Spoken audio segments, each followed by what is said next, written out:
Assalamualaikum warahmatullahi wabarakatuh. Pada video kali ini kita akan melanjutkan pelajaran kita yang kemarin, yakni tentang teks berita pada bab pertama.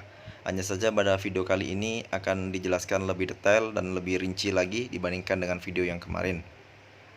Kita belajar tentang teks berita. Ini berapa banyak contoh tentang berita. Ini berupa koran, baik itu cetak maupun elektronik. Apa itu berita? Jadi berita adalah suatu informasi berupa fakta yang disampaikan oleh seseorang baik melalui media cetak atau elektronik dengan bahasa yang singkat, padat, dan jelas. Media cetak itu bisa berupa koran, majalah, atau elektronik itu bisa online biasanya. Web, situs tertentu yang bisa kita akses. Itu media elektronik dengan bahasa yang singkat, padat, dan jelas. Kemudian apa unsur-unsur berita? Jadi sebuah berita itu ada unsur-unsur yang membangun, yakni diantaranya adalah 5W plus 1H. Ini sudah sangat akrab atau biasa disingkat dengan sebuah akronim Adik Simba agar untuk mudah menghafalnya.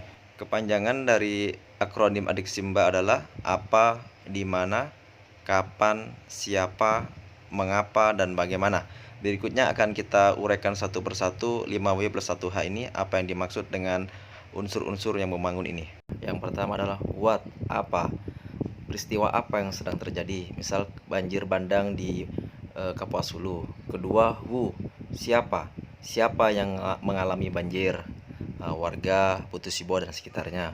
Ketiga, why, mengapa, mengapa banjir ini bisa terjadi. Entah kenapa, apakah karena banyak pohon-pohon yang besar-besar yang udah ditebang atau apa. Where, di mana peristiwa ini terjadi, jelas di Putus Sibo dan sekitarnya. When, kapan peristiwa banjir ini terjadi, misal dari tanggal 12 sampai dengan tanggal 16. How, bagaimana proses banjir ini terjadi, yakni melanda dari kota ini sampai kota ini, akhirnya menenggelamkan ratusan rumah, misalnya seperti itu. Itulah unsur-unsur 5W plus 1H, pasti ada dalam setiap teks berita. Itu wajib ada di dalamnya. Kalau kalian baca, setelah kalian paham dengan ilmu ini, kalian akan tahu, oh ternyata ini unsur-unsur 5W plus 1H yang membangun sebuah teks berita.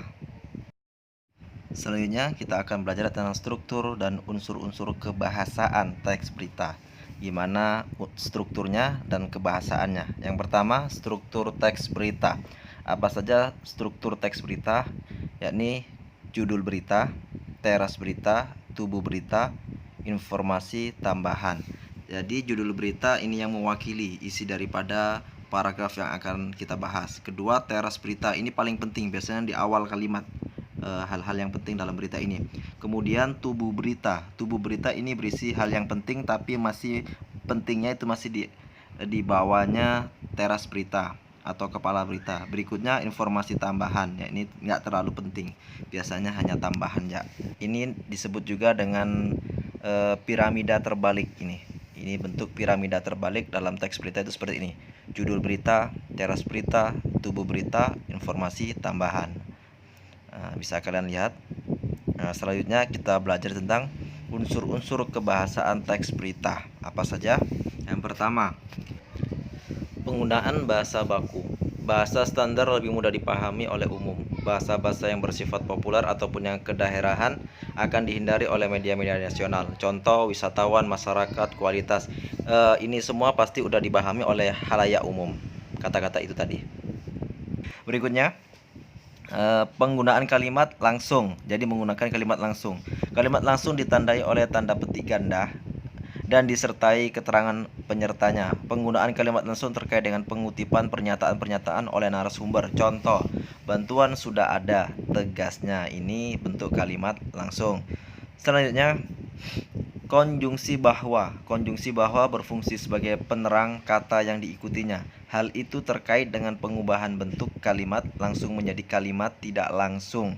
Jadi dari kalimat langsung menjadi kalimat tidak langsung. Contohnya, Astrid mengatakan bahwa ibunya pingsan karena lelah.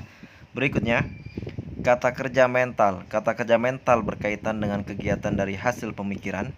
Kata-kata yang dimaksud antara lain memikirkan, membayangkan, berasumsi, berkesimpulan, dan sebagainya. Contohnya, polisi berkesimpulan bahwa korban diculik orang terdekat. Ini yang dimaksud dengan kata kerja mental. Selanjutnya, keterangan tempat dan waktu.